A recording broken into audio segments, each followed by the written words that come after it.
आप 15 साल मुख्यमंत्री रहे, आपकी कौन सी दो सबसे बड़ी उपलब्धियां जिनको आप लगते हो कि जो एक लैंडमार्क अचीवमेंट्स आपकी रही, वो दो बड़ी उपलब्धियां कौन सी थी? मुझे लगता है कि 15 साल बाद जब मैं लौट के देखता हूँ और अपनी योजनाओं को एक सिरे से आंकलन करता हूँ, तो जनता ने सबसे ज़्यादा जिसका स्वागत किया, और जनता ने केवल छत्तीसगढ़ ही नहीं, देश की जनता ने राष्ट्रीय अंतर्राष्ट्रीय स्तर में जिसकी चर्चा हुई। और आज मुझे खुशी है कि छत्तीसगढ़ का पीडीएस सिस्टम न केवल छत्तीसगढ़ में है, बल्कि 10 राज्यों में छत्तीसगढ़ मॉडल को ही स्वीकार किया गया।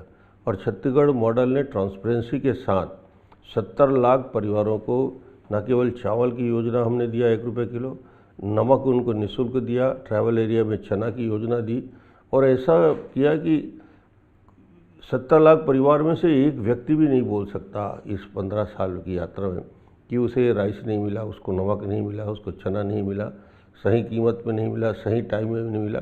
इसकी मॉनिटरिंग भी जिस तरीके से हमने किया, तो ये देश के लिए एक मॉडल बना और इसकी चर्चा देश के बाहर भी हुई। तो पहला सबसे महत्वपूर्ण योजना मैं मानता हूँ कि जिसमें हमको बड़ी सफलता भी मिली और आज छत्तीसगढ़ की जनता उसको याद भी करती है। ये वाली जो वर्तमान सरकार है, ये भी उसको कंटिन्यू किए हुए? इस सरकार के आने के बाद इनका आर्थिक कुप्रबंधन का नतीजा ये हुआ कि ट्रैवल एरिया में जो एक महत्वपूर्ण योजना इसका हिस्सा था, न केवल इसको मैं खाद्यान्न सुरक्षा कहता हूँ, पोषण सुरक्षा कहता हूँ, न्यूट्रिशन भी हमने उनको दिया था।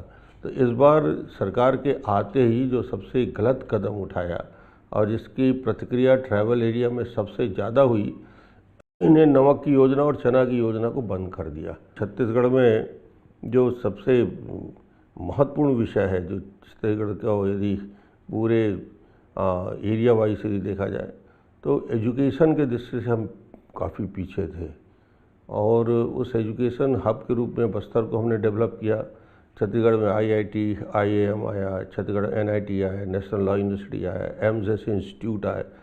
तो एक प्रकार से राष्ट्रीय अंतर्राष्ट्रीय स्तर में और बस्तर जैसी जगह में हमने एजुकेशन हब बना के 4-4 हज़ार बच्चों के लिए आवासीय विद्यालय बनाया, उनके लिए कौशल उन्नयन का काम किया। तो एक वातावरण पूरे रिमोट एरिया, ट्रैवल एरिया में और मैदानी क्षेत्र में एजुकेशन के प्रति जाया।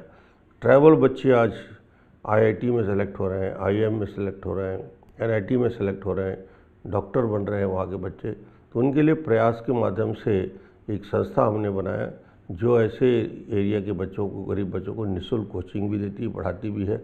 और इन संस्थाओं को जन्म देकर छत्तीसगढ़ में हमेशा के लिए एक एजुकेशन के क्षेत्र में जो कमियां थी उसको दूर किया।